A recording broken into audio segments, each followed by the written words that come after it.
Good morning to all of you. आज के class में हम पढ़ेंगे लैरिंक्सजाइटिस के बारे में कि लैरिंक्सजाइटिस होता क्या है। तो चलिए सबसे पहले हम इसका डेफिनेशन जानेंगे कि लैरिंक्सजाइटिस क्या होता है। लैरिंक्सजाइटिस इन्फ्लामेशन ऑफ लैरिंक्स को कहते हैं। लैरिंक्स हमारे थ्रोट में नेक भाग में वो स्ट्रक्चर है जहाँ से वॉइस प्रोड्यूस होता है। जब हम बात करते हैं जो आवाज़ आ रही है तो आवाज़ लैरिंक्स की वजह से होता है। तो लैरिंक्स में किसी भी कारणवश इन्फ्लामेशन हो जाए या इन्फेक्शन डेवलप हो जाए तो हम उस कंडीशन को क्या कहते हैं, लैरिंक्सजाइटिस कहते हैं। ये इसकी डिफिनेशन थी लैरिंक्सजाइटिस की। नेक्स्ट हम देखेंगे लैरिंक्स के कारण, इटियोलॉजिकल फैक्टर या इसका कारण। लैरिंक्सजाइटिस के कारण क्या क्या हो सकते हैं। लैरिंक्सजाइटिस के कारण बहुत ज़्यादा तेज़ आवाज़ में बात करना, या फिर जो गाना गाते हैं या वॉइस का यूज बहुत ज़्यादा करते हैं तो उनका जो बहुत ज़्यादा यूज होता है वॉइस का, वही कारण बस हो सकता है जिसकी वजह से वहाँ पे सेल में थोड़ी इन्फ्लामेशन हो जाए, या फिर अल्कोहल स्मोकिंग ऐसी कोई आदतें हों तो इनकी वजह से हो सकता है। साथ ही साथ ऐसा हो सकता है जैसे कि स्टमक में कोई डिस्टरबेंस हो जिसकी वजह से जो एसिड है स्टमक का वो बार बार गले की तरफ या मुंह की तरफ आ रहा हो, तो वो जो फूड वापस आना हो या वोमिटिंग है, उन चीज़ों की वजह से, एसिड की वजह से क्या हो सकता है कि वहाँ के जो म्यूकस मेम्ब्रेन है वो ख़राब हो सकता है।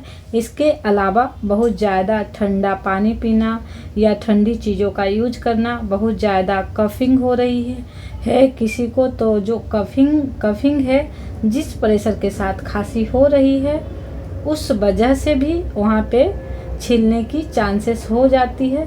तो ये सारी कुछ चीज़ें जो थी जिनके वजह से लैरिंक्स में क्या होता है, इन्फ्लामेशन हो सकता है, सूजन आ सकती है। तो ये थी लैरिंक्सजाइटिस की इटियोलॉजिकल फैक्टर या कारण। तो ये इटियोलॉजिकल फैक्टर हमारा क्लियर हुआ। अब हम देखेंगे पैथोलॉजी के बारे में। अगर हम पैथोलॉजी की बात करें तो किसी भी कारणवश, जैसे हम कहें कि कुछ ठंडा खाया है तो उस ठंडक के वजह से हो सकता है कि वहाँ पे सेल में थोड़ा बहुत कुछ खराबी आ जाए, वहाँ पे फिर पानी भरने लगेगा, उसकी वजह से वहाँ पे जो ब्लड सप्लाई है वो कम हो जाएगी। सेल पूरी तरह से ब्लड के ना पहुंचने से सेल में धीरे धीरे खराब होने लगेंगे और फिर वहाँ पे सूजन जैसा एक इन्फ्लामेशन जैसा हो जाएगा। तो दैट इज कॉल्ड लैरिंक्सजाइटिस। नेक्स्ट हम बात करेंगे क्लिनिकल मैनिफेस्टेशन की। तो क्लिनिकल मैनिफेस्टेशन की अगर हम बात करें तो इसका मतलब कि लक्षण की, तो अगर लक्षण की बात करें तो जो आवाज़ है उसमें बहुत बदलाव दिखाई देगा, भारी आवाज़ हो जाएगी या आवाज़ निकलने में प्रॉब्लम हो जाएगी, या बहुत ज़्यादा थ्रोट में इरिटेशन या कफिंग के चांसेस हो सकती है, फीवर आ सकता है, इसी के साथ साथ कमजोरी आ सकती है, हेडेक हो सकता है। तो ये जो कारण है, इनके अलावा हम देखते हैं अगर सूजन हो जाता है या इन्फ्लामेशन हो जाता है तो खाना निगलने में दिक्कतें होती है। ये सारी चीज़ों को हम लक्षणों में देखते हैं पेशेंट में। तो ये हमारा था क्लिनिकल मैनिफेस्टेशन। अब हम देखेंगे डायग्नोस्टिक एवल्यूएशन के बारे में बात करेंगे। तो डायग्नोस्टिक एवल्यूएशन की अगर हम बात करें तो हम ब्लड टेस्ट करा के देख सकते हैं। ब्लड टेस्ट में हमें इन्फेक्शन वगैरह के बारे में हमें पता चल जाएगा। हम टच करके भी देख सकते हैं जिससे हमें पता चलेगा कि यहाँ पे सूजन है या नहीं है। इसके अलावा हम एक प्रॉपर हिस्ट्री ले सकते हैं जिससे हमें पता चलेगा कि इससे पहले कोई एक्सीडेंट्स हुए हैं या नहीं हुए हैं, या क्या कारण है जिसकी वजह से ऐसा इन्फ्लामेशन हो रहा है। साथ ही साथ हम एक्सरे करा के देख सकते हैं, CT MRI करा के देख सकते हैं, ये जानने के लिए कि लैरिंक्स में कितनी खराबी है या कितना सूजन आ गया है।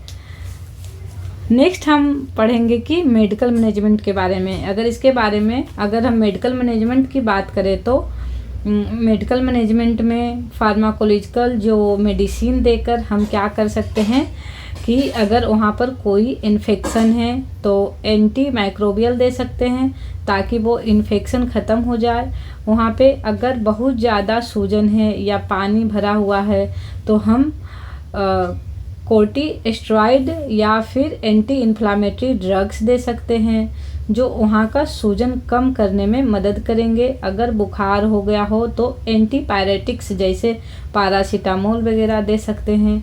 अगर बहुत ज़्यादा इरिटेशन हो गया है गले में तो वहाँ पे हम एंटी हिस्टामिन दे सकते हैं जो उसे इचिंग को या जो इरिटेशन है वो कम करने में मदद करेंगे।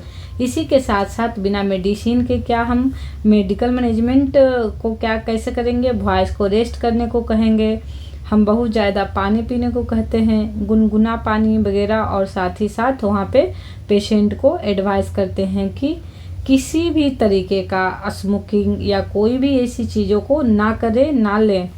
अब हमारा लास्ट बचा है नर्सिंग मैनेजमेंट, तो हम नर्सिंग मैनेजमेंट देखेंगे। लास्ट अगर नर्सिंग मैनेजमेंट की बात करें तो मैं यही नर्सिंग मैनेजमेंट में यही है कि हम स्टीम लेने के लिए बोल सकते हैं पेशेंट को। साथ ही साथ हम पेशेंट को एडवाइस करते हैं मेडिसिन टाइम पे लेने के लिए। इरिटेट करने वाले जो फूड होते हैं, बहुत गर्म या बहुत ठंडा जो खाना है या पीने के जो पदार्थ है, वॉइस जितना हो रेस्ट करें की एडवाइस है जब तक लैरिंग्स वापस ठीक ना हो जाए। सो ये था लैरिंग्जाइटिस के बारे में। आई होप कि आपको समझ में आया होगा लैरिंजाइटिस क्या होता है। अगर आपको इससे रिलेटेड कोई डाउट है तो आप पूछ सकते हैं। तो आज के लिए इतना ही। हमारा लैरिंजाइटिस यहीं पे समाप्त होता है। नेक्स्ट क्लास में हम दूसरी डिजीज़ को लेके आएंगे। आज के लिए इतना, मिलते हैं नेक्स्ट क्लास में। Thank you all of you.